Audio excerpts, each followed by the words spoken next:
In 1462, Mehmed II, Ottoman Sultan and conqueror of Constantinople, was marching in Wallachia, ruled by the infamous Vlad the Impaler.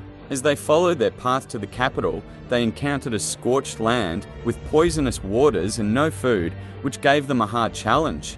As they encamped near the Wallachian capital of Târgoviște, the Ottoman army sent to punish Vlad was attacked by his army in the middle of the night.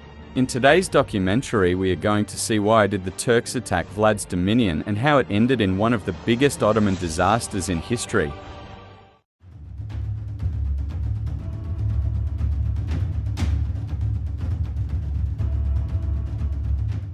After the fall of Constantinople to the Ottoman Empire in 1453, Mehmed set his sights on other campaigns. In Anatolia, the Greek Empire of Trebizond was still resisting the Ottomans, and to the east, the white sheep Turkomans of Uzunhazen, together with other smaller states, threatened the Ottomans. In the west, Skanderbeg in Albania continued to trouble the Sultan, while Bosnia was sometimes reluctant in paying the jizya. Wallachia controlled the left bank of the Danube, and Mehmed wanted to have control over the river, as naval attacks could be launched against his empire all the way from the Holy Roman Empire.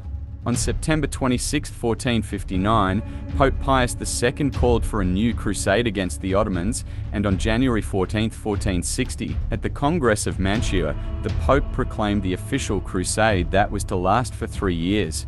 His plan, however, failed, and the only European leader that showed enthusiasm for the crusade was Vlad Țepeș, whom the Pope held in high regard. Because of a lack of enthusiasm shown by Europeans for the crusade, Mehmed took the opportunity to take an offensive stand.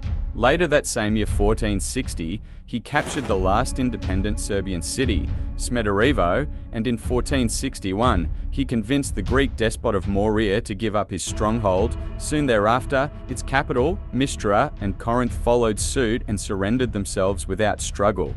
Vlad Țepeș's only ally, Mihail Silagi, was captured in 1460 by the Turks while traversing Bulgaria. Silagi's men were tortured to death, while Silagi was sawed in half. Later that year, Mehmed sent envoys to Vlad to urge him to pay the delayed jizya. Vlad Țepeș provoked Mehmed by having the envoys killed, and in a letter dated September 10, 1460, addressed to the Transylvanian Saxons of Kronstadt, today Brașov, he warned them of Mehmed's invasion plans and asked for their support. Vlad Țepeș had not paid the annual jizya of 10,000 ducats since 1459. In addition to this, Mehmed asked him for 1,000 boys that were to be trained as janissaries. Vlad Țepeș refused the demand, and the Turks crossed the Danube and started to do their own recruiting, to which Vlad reacted by capturing the Turks and impaling them. The conflict continued until 1461, when Mehmed asked the prince to come to Constantinople and negotiate with him. At the end of November 1461, Vlad wrote to Mehmed that he could not afford to pay the jizya, as his war against the Saxons of Transylvania had emptied his resources, and that he could not leave Wallachia and risk having the Hungarian king take over his domains. He further promised to send the Sultan plenty of gold when he could afford to, and that he would go to Constantinople if the Sultan would send him a pasha to rule over Wallachia in his absence. Meanwhile, the Sultan received intelligence reports that revealed Vlad's alliance with Hungarian king, Matthias Corvinus. He sent the Bey of Nicopolis, Hamza Pasha, to stage a diplomatic meeting with Vlad at Giurgiu, but with orders to ambush him there and thereafter take him to Constantinople. Vlad was forewarned about the ambush and planned to set an ambush of his own. Hamza brought with him 1,000 cavalry, and when passing through a narrow pass north of Giurgiu, Vlad launched a surprise attack. The Wallachians had the Turks surrounded and fired with their handgunners until the entire expedition force was killed. Historians credit Vlad Țepeș as one of the first European crusaders to use gunpowder in a deadly artistic way. In a letter to Corvinus, dated February 11, 1462, he wrote that Hamza Pasha was captured close to the former Wallachian fortress of Giurgiu. He then disguised himself as a Turk and advanced with his cavalry towards the fortress, where he ordered the guards in Turkish to have the gates open. This they did, and Vlad Țepeș attacked and destroyed the fortress. In his next move, he went on a campaign and slaughtered enemy soldiers and population that might have sympathized with the Turks, first in southern Wallachia, then in Bulgaria, by crossing the frozen Danube. While in Bulgaria, He divided his army into several smaller groups and covered some 800 kilometers in 2 weeks, as they killed over 23,000 Turks. In a letter to Corvinus dated February 11, 1462, he stated, "I have killed peasants, men and women, old and young, who lived at Oblasica and Novoselo, where the Danube flows into the sea, up to Rahova, which is located near Kilia, from the lower Danube up to such places as Samovet and Gighen. We killed 23,880 for Turks, without counting those whom we burned in homes, or the Turks whose heads were cut by our soldiers. Thus, Your Highness, you must know that I have broken the peace with him." The Christian Bulgarians were spared, and many of them were settled in Wallachia. When hearing about the devastation, Mehmed, who was busy besieging a fortress in Corinth, sent his Grand Vizier, Mehmed, with an army of 18,000 to destroy the Wallachian port of Braila. Vlad Cepes turned back and defeated the army, and according to the Historia Toscesca of Giovanni Maria Angiolello, sometimes attributed to an Italian chronicler, Donato di Ailet's, only 8,000 Turks survived. Vlad Cepes's campaign was celebrated among the Saxon cities of Transylvania, the Italian states, and the Pope, a Venetian envoy, upon hearing about the news at the court of Corvinus on 4 March, expressed great joy and said that the whole of Christianity should celebrate Vlad Cepes's successful campaign. An English pilgrim to the Holy Land, William Way, passing through the island of Rhodes while on his way home, wrote that the military men of Rhodes, upon hearing of Vlad Cepes's campaign, had Te Deum sung in praise and honour of God, who had granted such victories. The Lord Mayor of Rhodes convened his brother soldiers, and the whole citizenry feasted on fruit and wine. The Genoese from Kaffa thanked Vlad Cepes, for his campaign had saved them from an attack of some 300 ships that the Sultan planned to send against them. Many Turks were now frightened of Vlad and left the European side of their empire and moved into Anatolia. Mehmed, when hearing about the events, abandoned his siege at Corinth and decided to go against Vlad Cepes himself. Mehmed sent messengers in all directions to assemble an army, which in numbers and armaments must have been equal to that which he had employed on the siege of Constantinople. On 26 April or May 17, 1462, the Sultan moved with his army from Constantinople with the objective of conquering Wallachia. The Sultan himself wrote in a letter addressed to one of his Grand Viziers that he took 150,000 men with him. The Greek historian Leonikos Chalkondyles wrote of Mehmed's army as huge, second in size only to the one that this Sultan had led against Constantinople. He estimated the force at 250,000, while the Turkish historian Tursun Bey mentioned 300,000.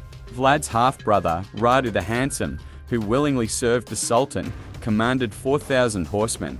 In addition to this, the Turks brought with them 120 cannon, engineers and workers that would build roads and bridges, priests of Islam ulama and muezzin, who called the troops to prayer, astrologers who consulted Mehmed and helped him make military decisions, and women reserved for the night pleasures of the men. Chalkondyles reported that the Danube shipowners were paid 300,000 gold pieces to transport the army. In addition to this, the Ottomans used their own fleet that consisted of 25 triremes and 150 smaller vessels. Vlad Cepes asked the Hungarian king for assistance. He received no support, despite promises made by Corvinus, and instead called for a mobilization that included not only men of military age, but also of women and of children from the age of 12 up, and included gypsy slave contingents. Various sources mention the strength of his army to be between 22,000 and 30,900, with the most popular accepted number set at 30,000. The letter of Leonardo Tocco, which put the numbers of the Turkish army at an exaggerated strength of 400,000, also exaggerated the Wallachian strength, which was estimated at 200,000. The majority of the army consisted of peasants and shepherds, while the boyars on horseback, who were few in numbers, were armed with lances, swords, and daggers and wore chainmail as armor. Vlad's personal guard consisted of mercenaries from many countries and some gypsies. Before battle, it is believed that Vlad told his men that it would be better that those who think of death should not follow me. The Turks first tried to disembark at Vidin, but were pushed back by an archery attack. On 4 June, a contingent of Janissaries landed in the night at Turnu Severin, where 300 of them died from Wallachian attacks. The Ottoman army managed to advance as Vlad Cepes instituted a policy of scorched earth, poisoned the waters, and also created marshes by diverting the waters of small rivers. Traps were created by the digging of pits and then covered with timber and leaves. The population and animals were evacuated to the mountains, and as Mehmed advanced for 7 days, his army suffered from fatigue as he found no man, nor any significant animal, and nothing to eat or drink.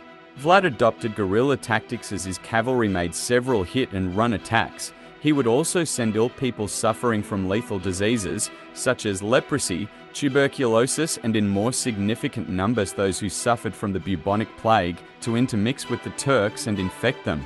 The bubonic plague managed to spread in the Ottoman army.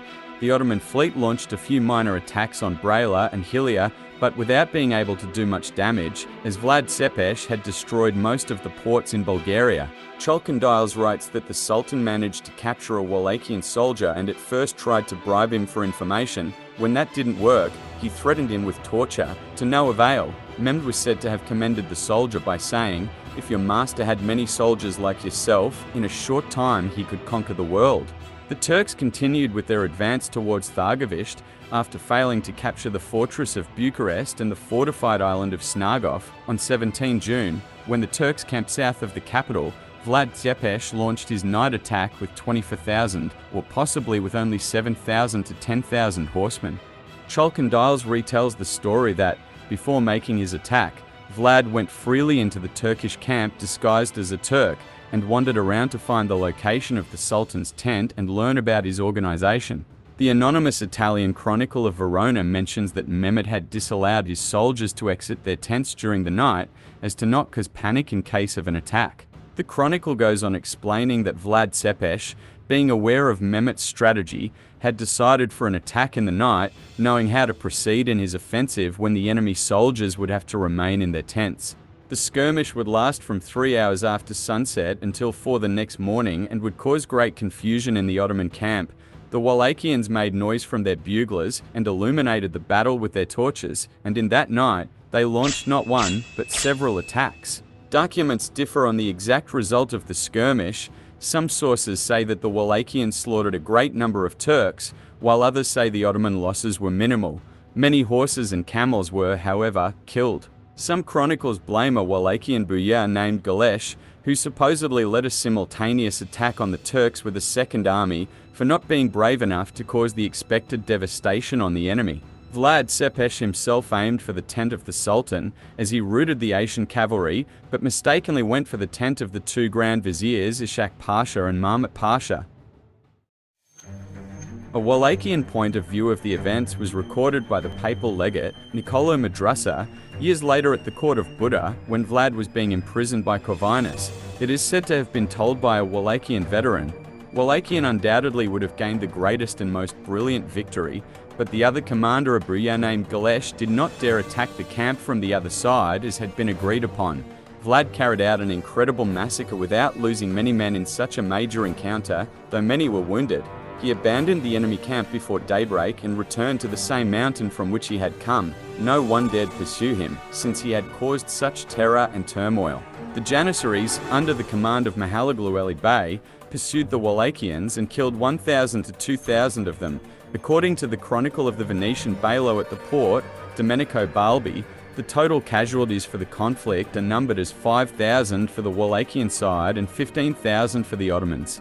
Even though the morale of the Sultan and his army was low, Mehmed decided to besiege the capital, but instead found it deserted with its gates wide open. The Turkish army entered the capital, and for half an hour, the army marched on the road that was bordered by some 20,000 impaled Ottomans. There, they found the rotten corpse of Hamza Pasha impaled on the highest stake to symbolize his high ranking. Other sources say that the city was defended by the soldiers, while the impaled corpses lay outside the city walls for a distance of 60 miles. Chalcondyles, when remarking the reaction of the Sultan, wrote, "The Sultan was seized with amazement and said that it was not possible to deprive of his country a man who had done such great deeds, who had such a diabolical understanding of how to govern his realm and its people, and he said that a man who had done such things was worth much." Mehmed ordered for a deep trench to be dug out around the Turkish encampment in order to prevent enemy penetration, and the following day, 22 June, the Turks retreated. A few days later, Vlad's cousin, Stephen III of Moldavia, who wanted to retake Ottoman and Hillia, decided to launch an attack on the latter. The Wallachians rushed to the scene with 7,000 men and managed to defend the town, while wounding Stephen in his foot by artillery fire. On June 29, the Sultan reached Braila, which he burned down, and then sailed to Adrianople, where they arrived on 11 July. On 12 July, the Turks called for a celebration for their great victory over Vlad the Impaler. The Turks had enslaved many of the local inhabitants, which they marched on their way south together with 200,000 cattle and horses.